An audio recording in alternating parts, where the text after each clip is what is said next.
It's just a huge honor for me today to be podcast interviewing Wendy O'Donovan Phillips. She's the CEO of Big Buzz, an agency delivered focused marketing efforts for dentists and dental teams nationwide. She's the author of KABOOM, the method used by top dentists for explosive marketing results. Has been published in the American Academy of Cosmetic Dentistry magazine and has been quoted in Forbes, The Washington Post, ABC News, and Chicago Tribune.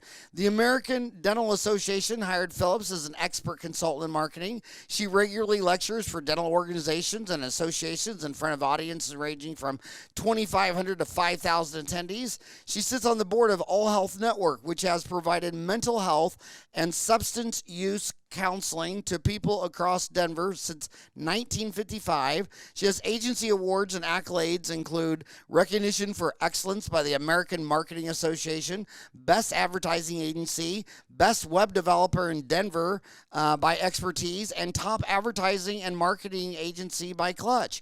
And I wanted to get her on the show so bad, and I'm so honored that she came on the show because I found it very interesting how dentists on Dental Town are, there's a lot of them are just feeling weird about advertising during a pandemic. And they say to me like, well, I don't even know if I want to advertise to get your grandma to come into the office. Maybe she should stay at home and hunker down and not be in.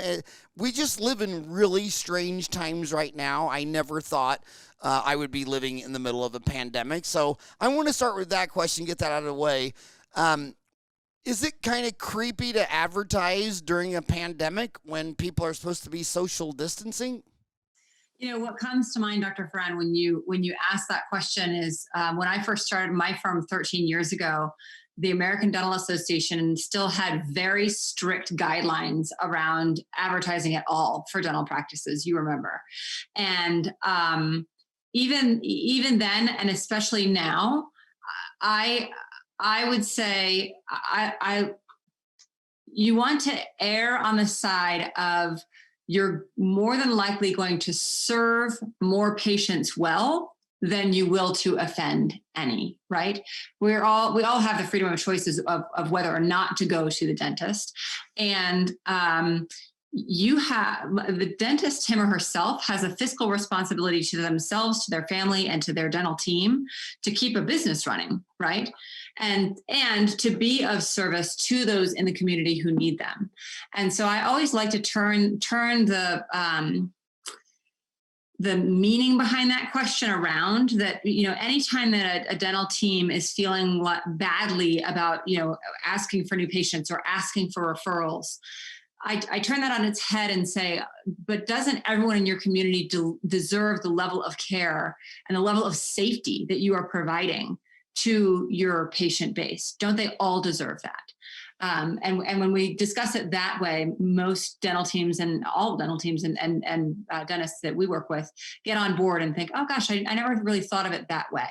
So I don't think that it's creepy. I don't think that it's uncalled for. I think that there is a fiscal responsibility and an innate need out there that can be served. I think the one thing I learned during this pandemic, which is what I always thought all along, but this proved to me, is that most people, when they have a problem, they don't sit around and think, well, what would Washington, D.C. do? And when you're talking about all these mask mandates and things like that, the research pretty much shows that you make your own decision on that, whether or not your governor agrees or disagrees, or the president of here or Kathmandu. I mean, you're kind of doing your own thing, regardless of what. I mean, people don't listen to other people. When you talk about, you know, you got to remember, Wendy, at least a fourth of my viewers are still in dental kindergarten school. They hadn't even graduated, and all the rest are under 30. I'm the oldest guy who's ever listened to my own show. But I want to. But when you say marketing, here's the first things that the kids in dental school are going to ask. What's the difference between marketing and advertising? And by marketing, then they say, oh, you mean your website? Oh, you mean your social media? Oh, you mean direct mail? I mean, so what is marketing and advertising? And is it a website, a direct mail, a billboard, a flyer? And, you know, how would you lump all those things together for dentistry? Sure. So I actually wrote a book to answer this question. And in short, there are four main areas of marketing. There's awareness marketing, traditional marketing, digital marketing, and referral marketing. Most practices, even right out of the gate, just starting up, over focus on digital marketing because it's hot. It's, it's what we all know. It's easy to turn on and off, right? And they tend to under focus on referral marketing. The minute you have one patient, you have the power to get more patients just by incentivizing and encouraging your dental team to ask for referrals on a regular basis. And then in terms of traditional marketing, yes, there is still a time and a place for that. Direct mail works extraordinarily well for some practices, particularly startup practices. And we like to see practices sort of wean off of that, right? It's a really good way to get a flood of new patients in quickly. And then eventually you want to get off of that because it can become a liability where it's extremely high. It's an extremely high investment level and extremely high risk for the return after the rest of your marketing suite begins working for itself. But the main area where new practices, of course, are going to need to invest is in awareness marketing. So just getting the name out there, right? Need a logo, need a website, need signage, need, to paper the world with the differentiating message against competitors. And I outline all of this in the book. I do have a code. If you text dentist to 31996, we will mail you a copy of the book free. Or you can find it online on Amazon. And is that case sensitive on dentist, or just text dentist, the word dentist, to 31996? Correct. Man, nice. And you just did the first genius thing about marketing. You're talking about if you don't track it, if you don't track it, you don't know what you're doing. Right. And most dentists, and I feel sorry for people who start dental advertising companies, because you could do everything right, deliver 100 phone calls to their office, and surely up front, doesn't convert one to come in. They don't track anything, and then all they tell everybody is, "Oh, I tried Wendy, and it was a total disaster." And I'm like, man, God, I would not go into that. And the first thing you did is set up a tracking thing. Text dentist to 31996. So okay, you just know, you just tracked it. And I'd like to speak to that, Dr. Farhan. Coley Howard, please. Just speaking specifically about the fact that a lot of practices are seeing lower patient numbers right now because there are a lot of fears and challenges and obstacles to going anywhere in the world, right, including the dentist. And you are exactly right that the very first either solution or problem, depending upon the dentist's mindset, goes to marketing, right? Well, the problem must be marketing, or the solution must be we should change marketing firms.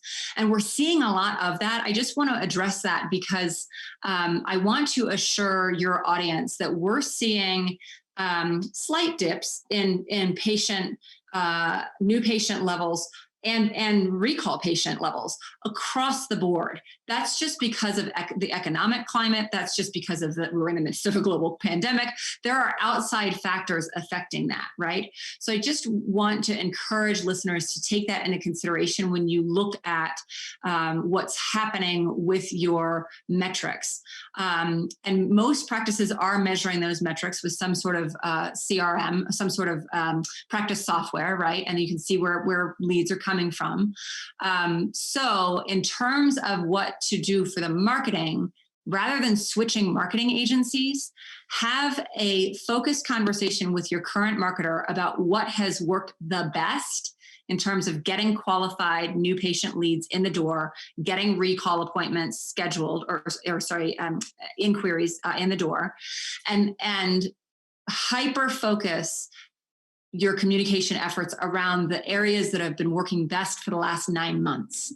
What has worked for the last 3 to 5 years is different now. It's just different now. So really look closely at what has worked well the last 9 months and then dial up just those areas of marketing rather than hopping around. Yeah, so your book, KABOOM, yes. The method used by top dentists for explosive marketing results. It only has 5-star ratings. It doesn't have a single 4-star rating. Says most dentists feel sick when they think about marketing, overwhelmed, confused, apathetic. KABOOM offers the cure.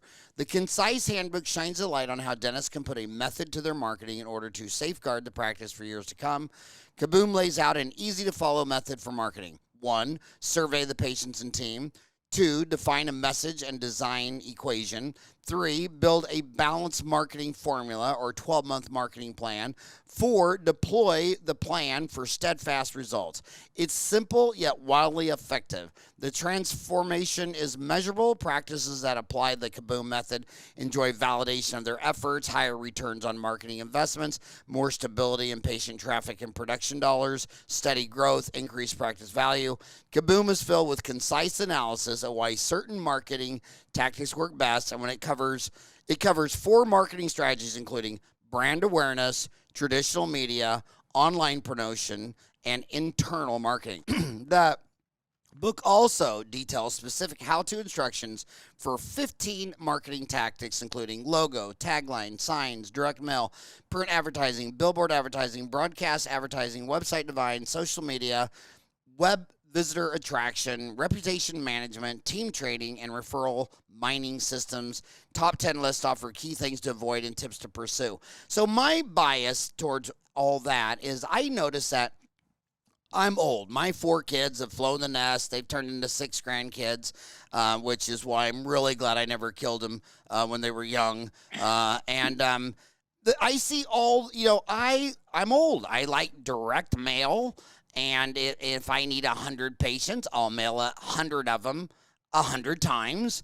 But I notice all the young kids, if you grow up on Facebook and Twitter and Instagram, they only do Facebook, Instagram, and Twitter. And then I'm looking at this kid saying, okay, you're like 30, and everybody that gets an implant is like 65 or 70 and has an AOL email address and erectile dysfunction. I'm pretty sure they're not on TikTok and Instagram. So I think you bring your age bias. If you're under 35, it's just like, I'm going to build all marketing is Facebook and TikTok. And then if you're over 65, it's just direct mail. Right. So who's right? Yeah, it's such a great question. And I have this conversation on probably 2 or 3 times a week with dentists. So, and it goes something like this. Given everything that you shared with me, Dr. X, what I really recommend is a mix of Google AdWords and Facebook ads. And then the doctor says, I tried that and it doesn't work for me. And I don't think it's going to work at all, no matter what you do. And I say with a wink and a smile, I don't care if you think it's going to work. And I kind of don't care what you think. I care what your target audience thinks. So you so eloquently shared the back excerpt of my book, and it points out that to start with surveys, to survey either the target audience that you're going to serve, and you can do that via programmatic surveys. You don't have to know all these people, but there are ways to survey folks who are in the immediate location of where you might start up a practice, or for existing practices, surveying current patients to understand out of the 50, and there are 50 different ways to market a dental practice. Out of those 50, what are the top 5 you're going to pay most attention to? And the answer to that question is very different for the practice that we work with in Indianapolis than it is the practice that we work with in Boca Raton, than it is in the practice that we work with in Los Angeles, right? It's always different because it's a different clientele. It's a different, clearly location. It's a different brand, right? The overall feeling that I get going into my dentist's office, Dr. Brett Kessler here in Denver. I love him. Love that guy. All started. He what? He's how all of this started. Oh. I started Big Buzz 13 years ago, and of course, the first thing that happens when you start marketing is nothing. You have to wait for the results to show. So I thought, well, I got time. I guess I'll go get my dental cleaning. And I walked into his office, and he said, "You do dental marketing because I think we need some help." I'm like, "That's great because I need some clients." Wow, what a small world. Yes, it's a very small world. So So the feeling that I get as a patient walking into his practice versus the feeling that I get walking into another very reputable dentist here in town, David Bennett's office, it's a different feeling. I get and that's what brand is. It's a feeling that the patient has about your practice. And I feel very strongly, for a variety of reasons, that I really belong at Brett's practice, even though I, of course, have visited all these other practices by virtue of what I do, right? So all of that to say, the only real way to know out of all those 50 possibilities for marketing the practice, what's best for this individual practice is to ask the people. Get out and survey and ask the question, out of all of these marketing tactics, what do you use to make your healthcare choices? How did you find your last doctor? How did you find your last dentist? How did you find us? What do you like best about us? And it goes far beyond the testimonial. What patients and your community will share with you is the richest of information on which you can build a lasting marketing platform instead of just throwing darts in the dark and trying whatever is trendy. So can I tell you my other bias against marketing? Yeah. Here's what I don't like about it. I kind of, in your bio, I mean, here's what I see in practice. I see that, if let's say your hygienist works 40 hours a week. I've never met a full-time hygienist, but let's just assume you meet a hygienist that works 40 hours a week, and she flies to work on a unicorn, and her mom is a mermaid, and she works 40 hours a week, and she works 50 weeks a year. We'll give her 2 weeks a year vacation. So that means for half the year, if she worked 25 weeks times 40 hours, that's 1,000 hours. So she could see 1,000 people for an hour cleaning twice a year. Let's take away all the kids and the 3-month recalls. And so you say, okay, so a hygiene capacity at 40 hours a week, 25 weeks a year, adult only, 1 hour cleaning, she can only service 1,000 patients. And then this person will get a marketing person like you, and they'll get like 50 new patients a month. And I'm like, okay, are you adding a hygienist every 4.2 years? They've had the same hygienist in room 1 for 40 years. And then I hook up with this guy, and he's in a town of 5,000. He's as old as I am. And I said, well, dude, what do you need the most? He's like, oh, I need some marketing. I need some new patients. Like, dude, you've gone through everyone in town twice. So I kind of see, and I also have this bias towards the greatest companies like Walmart started in Bentonville, and nobody, JCPenney, Sears, Gibson's, nobody. If you bought something that fell apart, tough, that was your fault. And then they bring it back to Sam, and he'd do the same thing JCPenney, Gibson's, everyone would do, and they just say tough. And then in the small town church on Sunday, they'd walk up to his wife Helen and say, I bought a pair of shoes from your husband, and the heel fell off. I took it back in there, and he said, nothing he can do. I guarantee you, our family will never be in there. So then Helen came back and raised hell. So Sam started pushing up this warranty up the value chain and saying, oh, I'm buying 10 new pairs of shoes. Well, this one, trade this one out.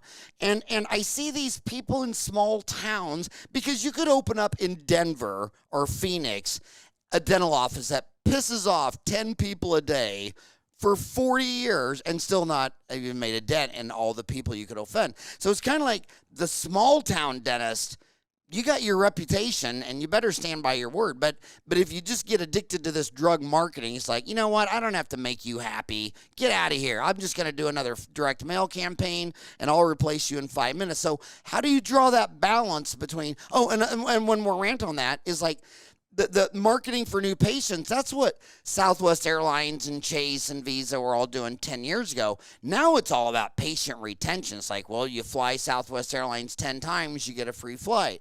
So it's like instead of just trying to get you in my door, wham, bam, thank you, ma'am, they're trying to keep customers for life. So how do you balance between I'm going to get a perfectly good stranger in here and wham, bam, thank you, ma'am, versus I want to keep some customers for life? Because, man, if your retention was very high at all, you could build a monster practice with or without marketing. You just got to retain what comes through your door. Yes, it's a great point, and we see a lot of practices. I would refine the addiction not just to addiction to marketing, but practices get addicted to online marketing, so or direct mail. I've seen it that way too. So direct marketing, whether that's direct online or direct mail, and what's happening there is precisely as you began to describe it.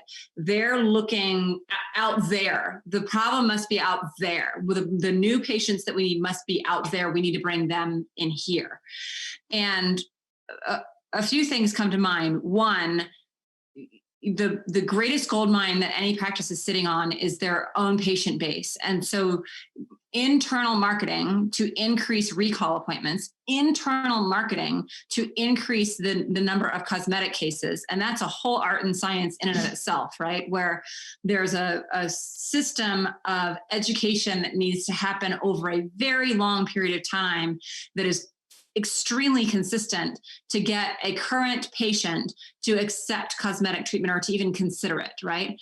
But that's such a bigger opportunity than going and getting some net new, as you said, stranger off the street and integrating them as a brand new hygiene patient, right? So internal marketing to increase standard recall appointments, internal marketing to increase cosmetic cases. And then, like I said earlier, creating that referral culture. These are often overlooked areas of marketing where if you create a culture wherein every single time a patient compliments you or your dental team on something that they did, which this happens all of the time, like these micro moments happen all the time in practices, these little compliments, those are doors opening where it's the perfect time to say, and we thank you, we're accepting new patients, or we love working with patients like you, send your friends and family my way, right? So it's these little, it's this looking inward from marketing, from a marketing standpoint, instead of looking outward. How do we grow what we already have? And then I'll also say in terms of, it really comes down also to setting realistic goals. So just as you said, something as seemingly benign as we just want 50 new patients a month. We really work with our clients to unpack that. Like what does that actually look like for you? If you have one hygienist, how are you going to handle 50 new patients every month? What are you actually after here? And it's usually some sort of production goal, right? Or some sort of growth or scaling goal. It's much, much bigger than just the leads. And if there are 50 different ways to market a practice, there are an infinite number of permutations of that can get you to that large goal. And it's almost never just a new patient play. So you sound like Paul Simon with 50 Ways to Leave Your Lover. And I love Paul Simon. You love Paul Simon? And then another confusing thing is my orthodontist friends, like, I want to get on TikTok to get the teenager, Right. but Right. her mom is paying the bill. So Right. how do you market to a young kid who wants the cool thing, but the old lady's going to pay for it? Particularly for orthodontic practices, in most cases, it's a 50-50 mix. You really want that kid to be delighted. And that's all about brand, right? So we talked about the 4 areas of marketing. Brand awareness is one of those 4 areas. For an orthodontic practice, you're really marketing the brand to the kiddo and to the parents secondarily. So you don't want, a circus, and pediatric practices too. You don't want, the circus theme to overwhelm, I need some basic information about how I'm going to pay these bills, right? how the dental benefits will be submitted. So it's a 50-50 balance. You really want to keep both in mind. And for orthodontic practices and pediatric practices, when you do your surveys, make sure you are surveying where you can older kiddos who are capable of answering, 10 questions, honestly, and the parents as well, because they're making a joint decision. And I will tell you what, Dr. Farhan, the power that a kid has when that kid loves their dentist and they go to school and they talk. I just had this conversation yesterday with my daughter and a group of 7 kids in the park. And I said, "Did you just get your braces off, Sam?" And Sam said, "Yeah." And I turned to his mother and I said, where did you guys go? And she said, Staples and orthodontics. And then I turned to the kids and they were all like, I went there too. I love it there. I went there. Like, that is powerful stuff in front of my daughter, who's sitting right there going, well, I got to get braces. Maybe I should go there. Maybe I should tell mom we should go check that out. Right. And especially in this day and age, kids have more power over their parents, I think, than ever before. I don't know if it's a good thing, but it's something to consider for marketing. You know what scares me the most about my grandchildren is I watched that documentary on Sesame Street, and they had two stars. They had Big Bird and I forgot the other one. Was it Bert or Ernie or something? Big Bird and. But anyway, the thing they didn't see coming is the one guy did both characters. He did Big Bird and the other one. I think it was Bert or Ernie or something. And then little Elmo just took over the whole show. But it was okay because the guy was getting really, really old. But he didn't leave because it was time. I mean, Elmo took over the show. But there was one line in that movie that just scared the hell out of me. It was Oscar the Grouch. It was Big Bird and Oscar the Grouch. Guess why Oscar the Grouch was so successful? Why? Every little kid, that's his grandpa, yelling at TV. Oh, that was dumb. And they're hearing wah, wah, wah, wah. And they just see this old, grunchy old man that looks like he lives in a trash. And I'm just like, oh, my God. So now I have a code word with my 4 boys. And, you know, especially now with elections and all this shit going on. I'm like, hey, there's a 2-year-old in the room. And I ain't going to be Oscar. So, you know, I just leave. I just go. In fact, yesterday, over the weekend, twice, I just went and picked her up, put her on my shoulder, and we walked around the block looking at Halloween stuff. Because I don't want her to see Oscar the Grouch yelling at the TV. Right. And that's I don't want to be that guy. Where's the word kaboom come? Where'd you get that word? Kaboom. Sure. So what we had seen when I first started my firm and I started working with Brett Kessler, and then he referred me to like 10 practices overnight. And immediately right out of the gate, what I saw was the majority of dentists just like, you know, shoot darts and see what sticks, right? And then they're doing trial and error marketing. And it is not a complicated process to basically embrace what Fortune 500 companies do to have extreme focus on their marketing, extreme focus within the marketing bubble on the right areas of marketing, and then get extreme results from that. And so when I wrote the book kind of wrote itself because we have a blog that we write weekly. And so we just had all this content. And when I started to compile it, it was basically 5 sections. And I stood back and looked at it and I'm like, you know, what is this, right? And what it's really about is gaining explosive results from the marketing that, you know, instead of going to just, you know, keep buying Google ads and keep increasing the ad buy and hoping that things are going to change. And I mean, when I first started my firm, it was just hang your shingle or your sign out front and hope they come, right? It was like the Woodstock mentality.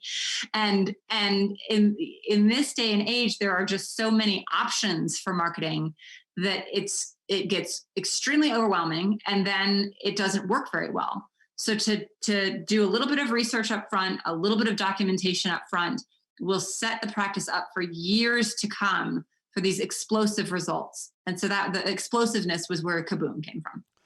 Okay, so here's a difficult thing to think about. So what would you advise as dentists? I'm out here in Arizona, which is South Utah. I'd say at least 10% of all my friends are LDS, and they have, you know, friends and family up in Salt Lake.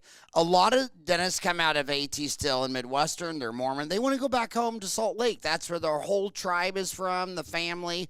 But there's like 4 dentists on every corner in Salt Lake.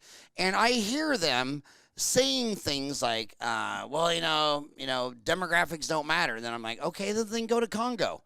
Go to Congo, come on, you know, and go to Afghanistan. Try Syria, Iraq, and Jordan. I mean, obviously you build it, they will come. You know, they forget it's a Disney movie. Versus My wife really wants to go back to Salt Lake. The demographics are horrible. Can I go to the most horrible demographics and outmarket it and make it? What would you advise that specific situation where they could stay? But like you could go to Eloy, Arizona. They still don't even have a dentist. There's all kinds of communities, but what would you tell a kid whose wife, they got $400,000 student life and his wife wants to see the temple from the operatory in Salt Lake and the demographics aren't there? Can she outmarket that horrible demographic decision, or do they go hand in hand? Look, I started my firm in Denver, and the majority of our clients in those first few years were in Denver and Colorado Springs. And those two markets are so extraordinarily saturated. Here's the thing. Everybody in the nation needs dentistry, everyone. And only a very small percentage, and I don't know the percentage right off the top of my head, but only a small percentage are actually going. It's like less than 50% are actually going to the dentist. So I don't ever buy into the idea that there's not enough market share out there. That said, any reputable firm can run a demographics report. And I am a very firm believer in the data, right? The data will show you precisely what the opportunity is. So a good demographic report will show, within a 2-mile and a 5-mile radius, how many people of the age you're trying to attract live there, of the income level that you're trying to attract live there, who are the competitors within that radius. You'll get the whole snapshot of exactly what to expect. And you can make concerted decisions. When you have data in front of you, you can make informed decisions. And then should you decide, Denver's a great place to live, I could see why, people are still starting up practices here, even though it's a saturated market. And then it's time to really just hyper focus on that edge of what is it that I'm bringing to market that is so different that they're going to clamor to come to me. And, spa dentistry has been done and is over with. That's not differentiating. Being the cosmetic dentist in town that's been done, right? It needs to be an actual differentiator. What do you bring as a dentist to this market that is better and different than anyone else in your 5-mile radius? And it's absolutely doable. Well, do you want me to tell you? You want me to tell you? Yes. I'm going to move to Denver because they have medical marijuana, and I'm going to give you one free brownie before the appointment to take the edge off. Has anybody done that yet? I think that's illegal. Oh, is it illegal? Oh, come on, the lawyers. I thought all those laws were just suggestions. I didn't know they were actually laws. Okay, I want to talk about a legend in your town, Rick Kirshner, who owns 300 Comfort Dental franchises. He thinks it's all, forget spa, he's the other end. He thinks just price, more price. Yes. And he wants to be the Southwest Airlines, Costco, Price Club, Walmart of dentistry. And right now, a lot of dentists are really, during this pandemic, they're thinking, is high-end has better margins, so they're thinking about with all this PPE, they want to drop all their dental insurance and just go after that Land Rover, Benz, whatever. And then there's guys like Rick Kirshner screaming on the other end saying, it's kind of like from Ruth's Chris to McDonald's. And the owner of Ruth Chris from New Orleans, that lady was amazing. And to McDonald's, I mean, they both exist and have a market. So how do you advise the people in the middle of the pandemic thinking, well, should I just drop my insurance? They're not giving me a PPE fee and my overhead's going up and just make a race towards the high-end market, or should I sign up for every PPO and insurance plan on earth and chase Rick Kirshner and Comfort Dental and do the low-end market? How do you wrap your amazing mind around that? So first, I want to say that I really admire Rick, and I think that I say that with a big asterisk because I know that a lot of dentists don't, a lot of independent dentists don't. But I just want to add that we wrote a blog about what we can all learn from the Comfort Dentals of the world, and there's so many. Oh, send me that blog, or actually on Dentaltown. On Dentaltown, we have a blog, and if you post that on a blog on Dentaltown and email me the link, I'll push it out to my followers on Twitter and LinkedIn and all that kind of stuff. But I would love that. And by the way, it's not Rick Kirshner, it's Cindy Kirshner. That's the genius behind the end. He's just the front man. Right. Cindy's in the back right now. I'm just teasing, but anyway. So they and they know their audience, right? There is a sector of the population that just wants, drive-through dentistry, and it works well for them, and it's, a cheap rate. And then there is a sector of I'm like, I am not ever going to go to a Comfort Dental for 1,000 reasons, right? And so the independent dentist, in this case, Brett Kessler, my dentist, I'm his target audience. I am his people. I mean, I fit the profile exactly, right? So, and then in terms of dropping insurances and going that route, I'll post that one too. We wrote a blog. I actually wrote it in partnership with David Bennett, who I mentioned earlier, a dentist, and I interviewed him because I watched him he started his practice, and he sort of took all of the, PPOs and all of the dental benefits, and then he systematically dropped one by one. And as we were working with him and he was doing this, I just observed how strategic he was about that move. And so I interviewed him and asked him specifically what he would suggest that to another dentist. And it's not, legal advice by any means, but just dentist to dentist, what he would advise on how to drop a dental benefits plan. We don't ever, as marketers, we don't ever recommend that you just drop it and see what happens. We don't recommend you do anything and just see what happens. No trial and error, right? You want to sort of test the waters one by one. So I'll share that blog with you too. I thought that was a very interesting story that Dr. Bennett shared with me. Yeah. It's just these are just strange times. Sometimes I think, why does this decision have to be made today? Why are you making a life-changing decision in the middle of a pandemic? I just so back to your book. You survey the patients and team. That's to find out if they're just shopping on price or they want high end or what they're. Yeah, the way that we ask that question, we ask it sort of a variety of different ways. So we ask, how did you find us? We ask, what do we do best that you can't find anywhere else? We ask, why do you keep coming here, right? So we ask a series of questions, getting them talking about the experience that they're having at that particular dental practice. And when you survey, 25 to 200 patients or would-be patients, you can see these trends. They just emerge. It's like brand whispering. And most practices, most business owners anywhere, or CEOs of major corporations can't articulate exactly what it is that sets them apart. But when you ask the patients, nobody can tell your practice story like the patients. It's like marketing gold, because they light up and share these stories of transformation that, you and I could be in a marketing meeting for hours on end and come up, brainstorm 100 different ways to say, what sets us apart. But when it comes from the heart and the mind of the patient, it just becomes so three-dimensional.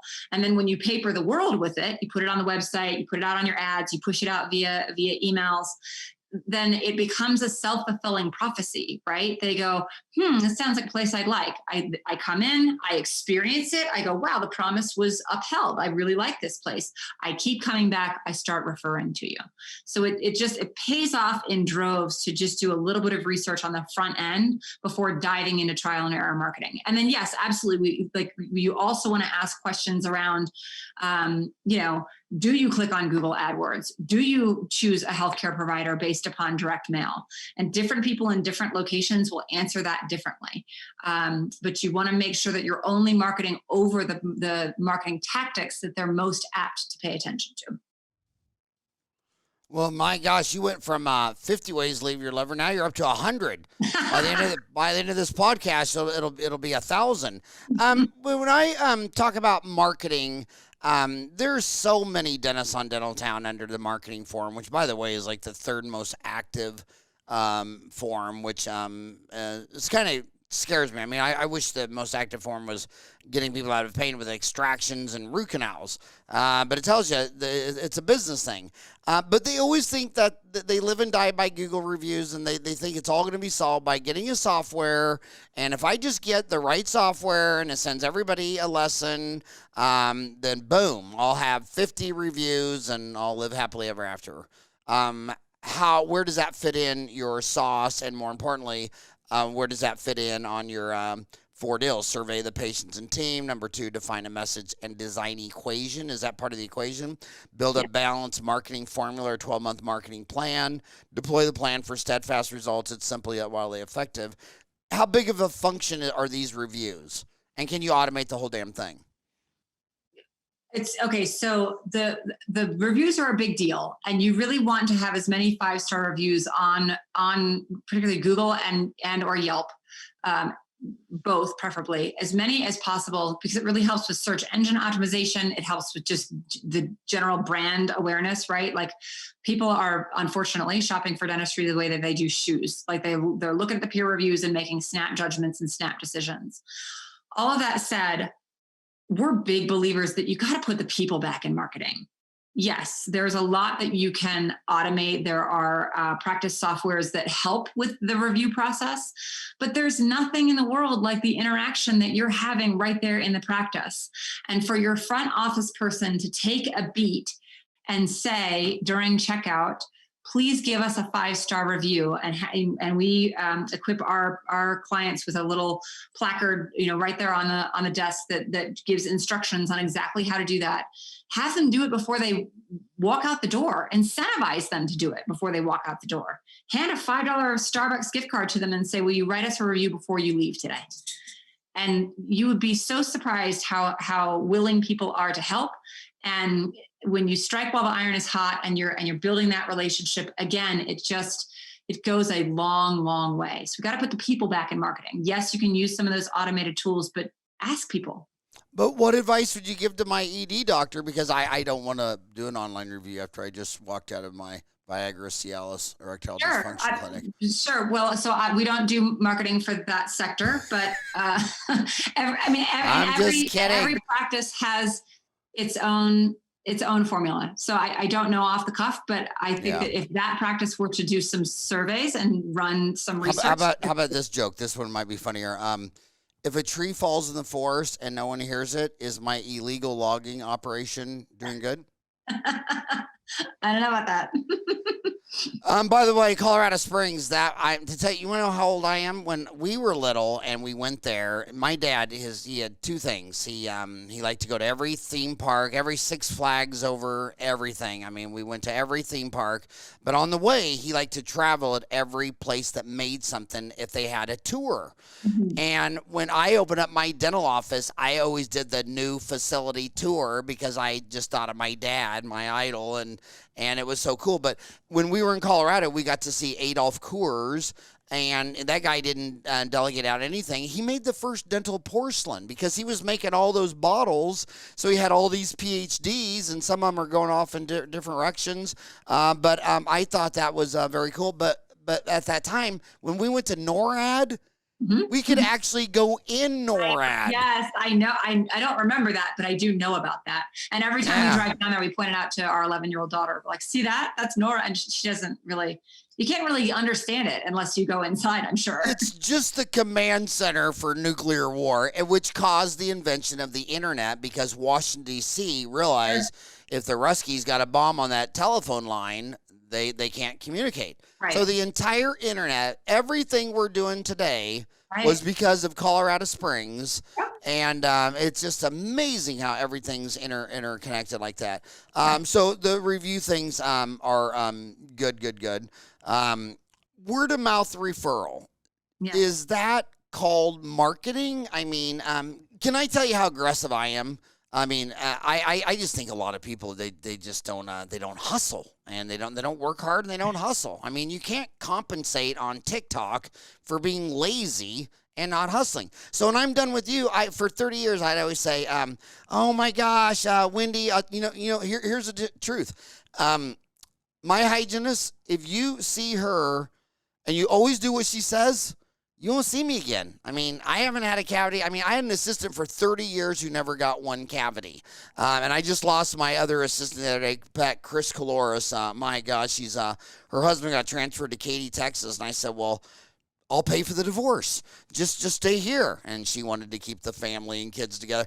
But I always sit there and say, like, do you think this assistant would be working here for 20 years if every time she came in, she had to have another front tooth pulled? If you do what the hygienists say, you'll never see me again. So I really hope I never see you again. So on that smartphone of yours, how many people are in there? And if you could just pick one person who really needs to be here, who to be? And they always go, oh my God, my brother-in-law Eddie, Sunday we were at Ma's place. He couldn't even chew on the right side.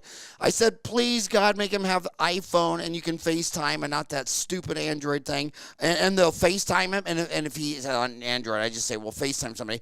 And they will FaceTime him. And she'll sit there and go, Eddie, I'm at my dental office and the dentist, he wants to talk to you. And I'll say, Eddie, Wendy says that Ma's place you couldn't even eat on Sunday. He's like, oh, I know, blah, blah, blah, blah. And it's just, I mean, it's guaranteed. And then I hand the phone to the assistant. They get him in here. And I want to tell you how I've been doing teledentistry forever. And this is the old work hustling. Forget direct mail and TikTok and all this crap like that. Go back to 1987. This patient come in, and I want to know, well, how did you find here? And they go, well, I was actually at Walgreens, and I was asking the pharmacist for this pain if I should have bufferin, Excedrin, or put that what's that oral gel oral gel. And he said I should just walk over here and talk to you, and that I could just walk in. And I said, son of a gun. Needless to say, Brad and his wife, I cooked dinner at my house. Do you know before the pandemic, this is 2019, every chiropractor in Ahwatukee was in my house, every naturopath, the physicians mostly they're just busy. They don't play with others, but 100% of the chiropractors, they got everyone, naturopaths. There's this one girl that came over, she does pelvic health. I found it very informative. I'm never going to have a baby, but evidently if you have a bunch of babies, you have pelvic issues. But man, when you wine and dine, and I used to always tell everybody, if you're going to go out for dinner at the fancy restaurant, well, why don't you invite another healthcare provider in town? But I always thought, if I got you over to my house and we cooked and we sat on the couch and we talked, well, someone ever says, do you know a dentist? You're like, do I know a dentist? I know a dentist. And to me, all the marketing is just get out there and run for mayor. Invite people right over to your house for dinner. If you're going to go to dinner, buy someone else. If you say your wife's a heavy spender, well, as long as she's spending within 5 miles of your office, I don't care what she spends, because if she goes and buys $1,000 of donuts somewhere, the owner of that donut place is going to get back into your office. And I'm the old press the flesh running for mayor type of advertiser. What do you think of that tactic? So I completely agree. And I don't think it has to be a hustle. I think it should just be a natural, normal part of life. It's a mindset issue. So again, like we were talking about earlier, you can't just turn on the marketing out there and get the new patients from out there in here and it solves all your problems. We have to put the people back in the marketing. And the change that we have seen in the last decade is that it used to be that a general dentist could do exactly what you were talking about, have the pediatrician from town, the chiropractor from town, over for dinner, and will you refer me, right? And more we're seeing that doctors, practice owners have that mentality of each man fend for himself, right? Or each woman fend for herself. And so they're less and less and less apt to refer to another practice. And then, of course, we know that within dentistry, general dentists are now competing directly with orthodontists and pediatric. It's all sort of blending together, right? And so we just don't get a whole lot of professional referrals like we used to. And so that's why we really encourage practices to focus on those patient referrals, because they do have the power to, not only have the power to bring you new patients, but they have the passion. They love you guys. But what happens in the dental practice is because these are trained healthcare professionals on a team, this is just what they do. They're so accustomed to a patient saying, thank you so much. That was so easy. Or thank you. You just made my life so much better. I don't have pain anymore. They're so accustomed to having that interaction that they go, oh, like, that's just what we do. Like, that's fine. when in fact, that's the moment to insert the ask, to say, you know what, we thank you, and we are accepting new patients. Practices, your patients don't even know that you're accepting new patients until you tell them that.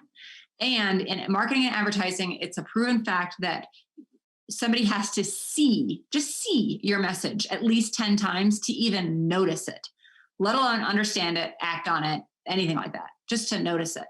And so to create that culture where you are constantly having the conversation of, we're accepting new patients, send to your friends and family, please refer to us, the more, the merrier in terms of that phraseology. And the perfect time to say it is when a compliment comes from a patient.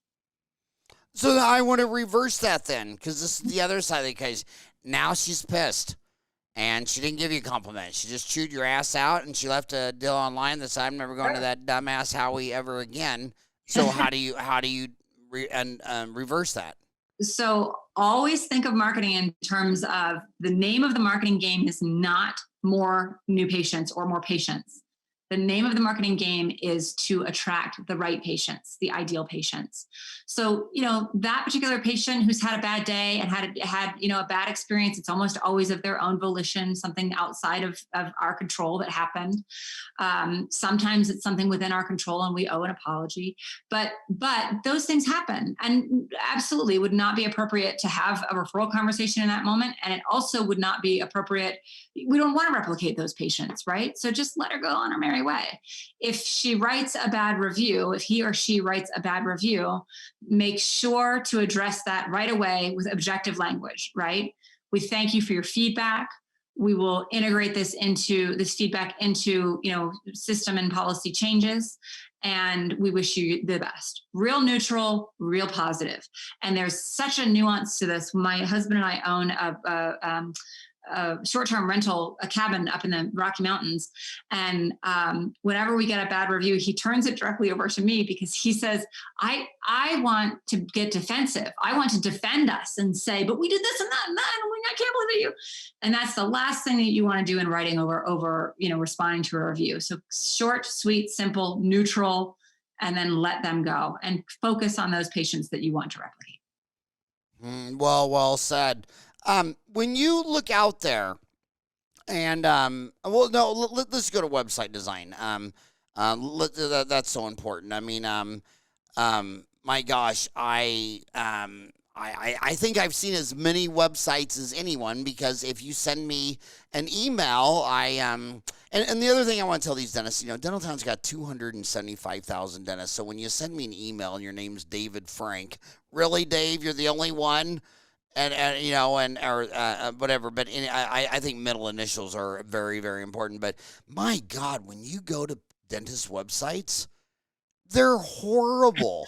I mean, they're just horrible. I've seen some humdingers in my day. So, my God, and I get it, because they're wearing so many hats. I mean, you know how hard it is to do endo and then learn how to do a retreat and get out a broken file. Then you go to implants. Forget placing an implant. Try learning how to bone graft. And I mean, there's just so much. We're a chef that can never cook all the dishes, and that's why you need a specialty team. But, 5, 10, 20 years ago, they were Greater New York, and they handed someone their credit card, and they built them a website, and it's done. Right. So I want you to give my homies something serious where they can evaluate their website. Because right now, if you're listening to me right now and you can't even remember what convention you're at when you bought the damn thing, because here's what I see in real life. I know my local Arizona dentist. I mean, I think I've had so many met so many of them, and all know you. Let's say you're a dentist, and I know your whole passion is implantology. I know that's what you eat, live, and breathe. And a lot of times it's not even the big revenue thing. It's the passion thing. Like TMJ might only be 1% of their revenue, but it what keeps them, their mojo going. And this guy, he just loves implants. He goes to all the courses. If you went on his website, you wouldn't even know he's ever placed a dental implant. I've talked to so many of those dentists, I can't even tell you. I mean, God, you're expecting it's just going to be 100 before and after cases. Right. He'll show me his cases on his iPhone Oh, but he wouldn't put them on his website. Well, that'd be a waste of time. So I think there's a huge disconnect between you and your passion and your why versus your website. Absolutely. And I think the key is to pull up not only the website, but also the social media pages, particularly if you've got someone on the dental team managing those. And you want to just sort of get them all in front of you, open them up on multiple tabs on your browser, get them all in front of you, and just do the gut check of, does this look and sound like the level of care that we actually give, not that we aspire to give, but we actually give. And then to take that a step further, you'll want to look for the 3 A's. The first and most important one is accolades. And what I mean by accolades is not just, do I have down there that I'm, a member of the American Dental Association and that I, won the this, that, or that other award. No, what I mean is, does this show me right up front in the first 30 seconds that I'm on the homepage what kind of dentist you are and how amazing you really are? Not just in your education and the awards you've earned, but your chairside manner and your culture and all of those differentiators that make you special. Does it really show that? So the first one is accolades. Does it show that? Second A is affable. Does it make you look friendly? Does it have stock photography? Because that's not friendly. Does it have photos of your actual team? That's friendly. Does it have photos of your actual patients? That's friendly. And yes, there is a way to do that within HIPAA compliance. You just have them sign a model release form. We can provide that. And get as many photos of real people on the website so it actually looks like a real practice, not just a practice pretending to be a practice, right? So again, putting the people back into marketing. And then the last one is it makes you look available. In the first 10 seconds, I know where you are, what your address is, what your phone number is, and exactly what I need to do to make an appointment right now. Preferably, I'm able to make the appointment right there online. Great advice. Great advice. I will add that I cover all of that in the book as well. So again, text dentist to 31996, dentist 31996, and then we'll mail a free copy of the book to you. SEO. The dentists always talk about SEO. It's search engine optimization. I don't even know what the question is, but they always say SEO. What's your rant on SEO? Yeah, my rant on SEO is I wish that continuing education in dentistry would just ban talks on SEO, because what happens is that dentists believe that SEO alone is the silver bullet. And SEO has just become a euphemism for all digital marketing. So there are, under the umbrella of digital marketing, there's Google AdWords, Facebook ads, remarketing ads, dozens of different options into review management, right? And SEO. And the right mix of a number of those things, usually 5 tactics running at one time, is that sweet spot that is going to get the practice results. But when a dentist calls us and says, get me on page 1, here are the search terms, that's not actually what he or she wants. What you want is an uptick in production. What you want is the ability to grow and scale your practice. What you want is to be able to lay your head down on the pillow at night and know I took good care of my team, my family, and myself financially and otherwise. And I'm doing, as you said, Dr. Ferran, I'm working within my passion, right? That's a much bigger marketing question than just how do I get on page 1, right? You can be on page 1 and for all the search terms that you want to have and totally not be meeting any of your big goals. So just broaden the perspective on that most of the time when a dentist is talking about SEO, what he or she actually means is the broad spectrum of digital marketing.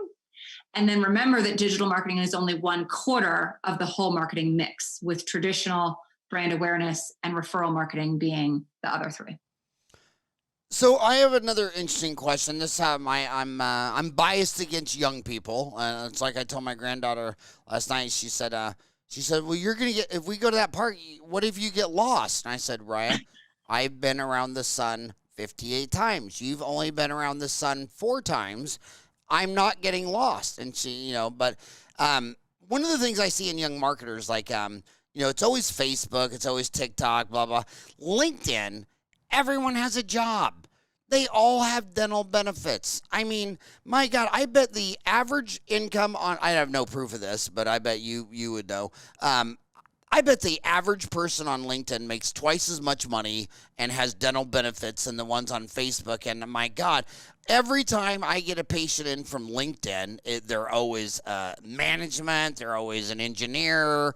I mean, it's never, it's never an hourly wage cook from the Waffle House. Why do people always talk about Facebook and Instagram, and you never hear anything about LinkedIn?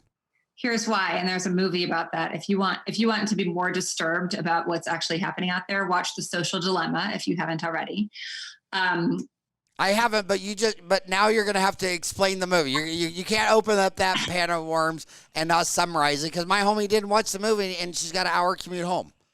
But anyway, finish the LinkedIn deal and then continue. Sure. So in short, Facebook and Instagram are both owned by Facebook. And Facebook and Instagram. Yes. Are both owned by, Yes. Whose dad is a dentist. That's exactly right. And they have so much data on us. So I'll give you an example. Facebook knows that I am the mother of an 11-year-old, that I am an owner of a 5-month-old puppy, that I'm married to a man who is half Chinese, that I am the daughter of a sailor, that I don't have any wisdom teeth. It knows all of these things because I told it that. I've been posting for 17 years on Facebook, everything about myself, right? And we all have been doing that. There are 2 billion users on those platforms, on Facebook and Instagram. And the level of engagement they have created, they have encouraged us to share as much as we possibly can about ourselves.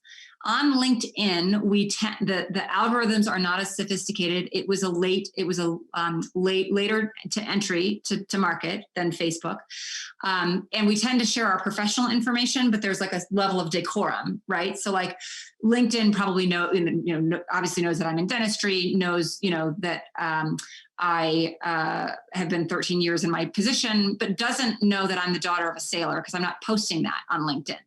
So Facebook and Instagram are thereby much more powerful platforms to get in front of the audience that you want to reach. If you want a patient in the next few weeks to enter your doors who has a 5-month-old puppy, whose dad is a sailor and who has no wisdom teeth, you could target her. I'm her, right? That is some serious hyper-targeting.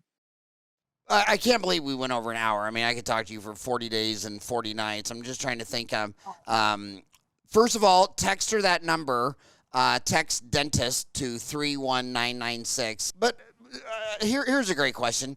To say this year was an outlier is an understatement. I mean, my God, it's October 20th. We'll be pushing this out in a day or two. We only got 2 months left, November and December. Any tips to finish 2020 strong? Yes. I'm glad that you asked. We are advising all of our clients and supporting them and we're advising all dentists to pull that practice software, pull the practice reports showing where your patients came from this past 9-month period, okay, where the new patients came from, and really hone in on if a large percentage of them came from referral, focus from here to the end of the year just on ratcheting up your referral culture within the practice. If the majority of those patients came from your website, noodle down on that website and really ask yourselves with your marketer, how do we go from good to great with this website? It's working extraordinarily well for us. What do we need to do? So for an example, we have a client who the majority of their leads are coming from websites. So it's like, all right, how do we just juice that up? And everyone was in agreement that video marketing, adding more video marketing and more of that storytelling and more of that engagement to the website would further help us to nurture those leads into the practice. So there's not one silver bullet that's appropriate for every practice, but if you look at your data, the answer is in there, and focus on what's working best. That's your best friend right now. Did you really say noodling down? I did say noodling down. Oh my God. Where are you from? You weren't I'm born from in Virginia. Oh, Virginia. I was gonna say that ain't a Colorado term. I know. I was born in Kansas. I Went might to school. just be a Wendy O'Donovan. That just might be like a Wendy original. I make so ever since I've written 2 books actually, and ever since becoming a published writer, I figure that now I can just make up my own words and phrases. And my daughter, who's in middle school, I'm like, I catch her. I'm like, that's not a word. She's like, you make up words all the time. I'm like, I'm a professional writer. When you get to that level, then you can make up the words. Oh my God. Well, video marketing, so, go back to 1995. Let me show you how stupid I is. When I was a freshman at Creighton University in 1980, Warren Buffett came and lectured to our class, and we had to, for 10 points, write up the deal, what we thought of him and everything. And I told the instructor after class, said, can we be honest? And he said, of course, be honest. I wouldn't want anything else. I said, well, that was the dumbest guy I've ever met in my life because, I'm into the nifty 50 and I thought he's going to talk about Kodak and Xerox. And he's well, if you can't write it on a number 2 recipe card, blah, blah. And he turned out to be the smartest guy.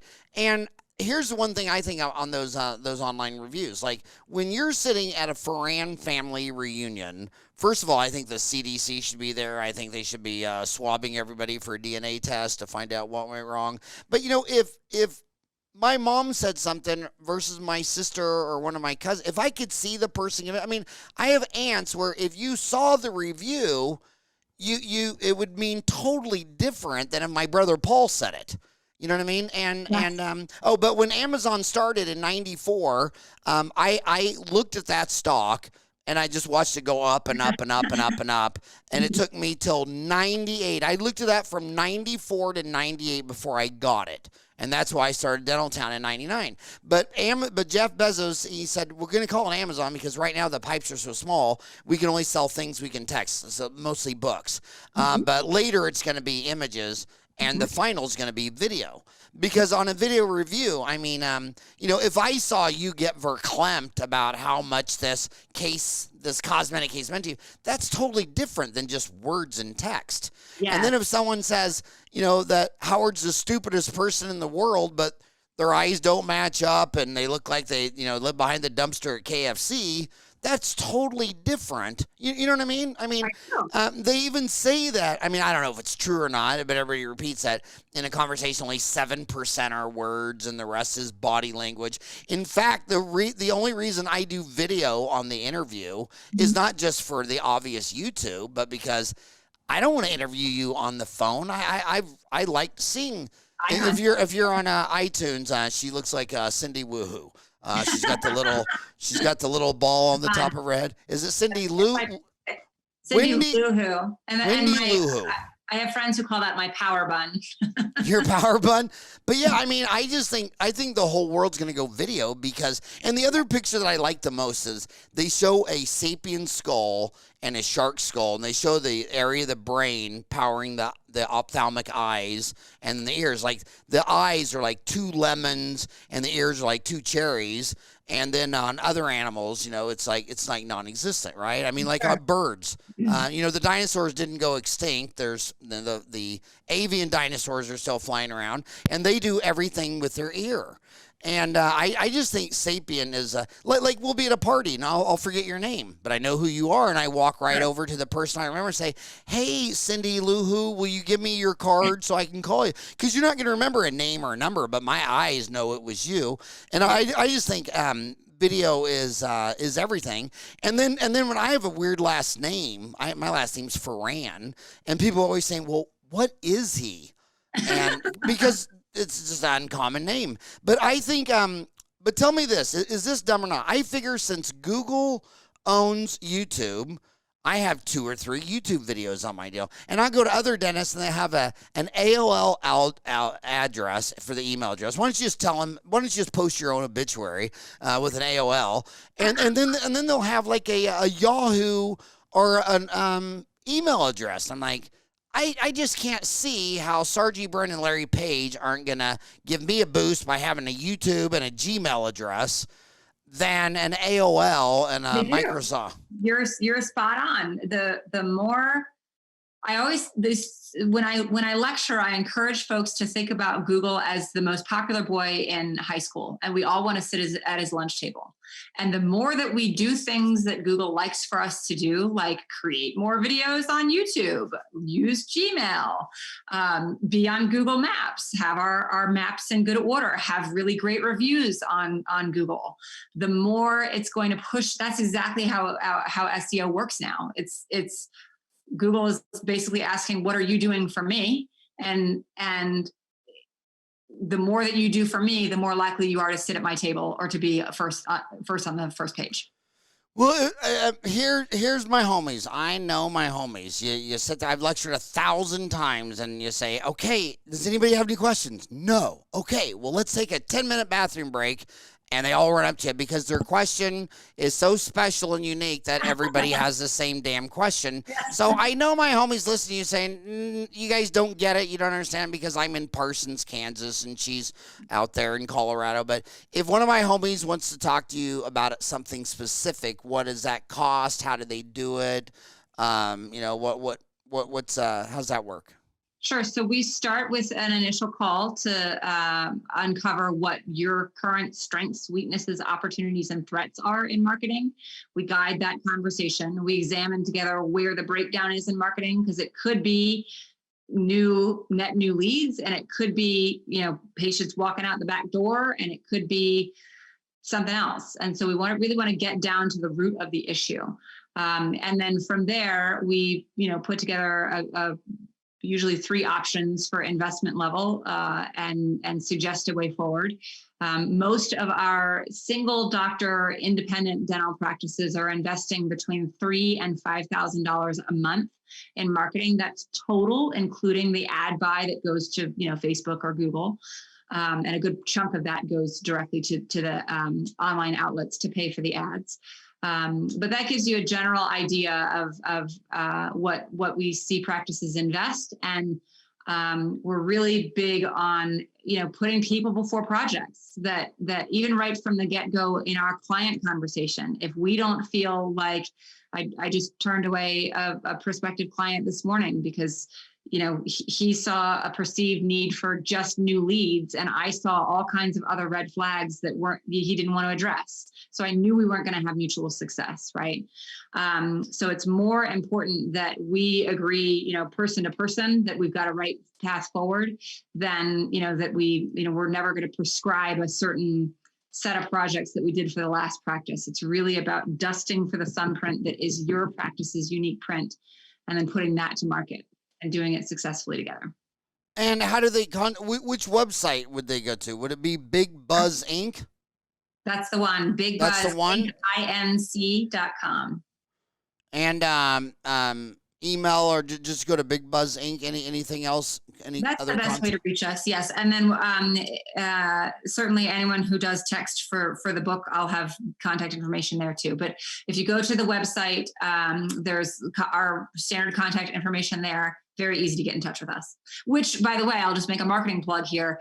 That's the availability on the website, right? So go to your own website and ask yourself, how easy is it for a patient to actually get a live person, or at least a very sophisticated live chat going? And they should be able to contact you within 30 seconds and actually get an answer back. Just leave it there. Tell your 11-year-old mama's a tough girl. She's 30 seconds to clean up that room or you're out of here. Seriously, thank you so much for coming on the show. Thank you, Dr. Fran. This was so fun. It's so great to finally meet you. I was marveling. I can't believe that I haven't met you in all these years I've known about you. And then I'm just glad that we've connected. Seriously, it was just nothing but an honor to have you come on the show. It's so fun. Have a rocking hot day. All right, you too. All right. Bye-bye.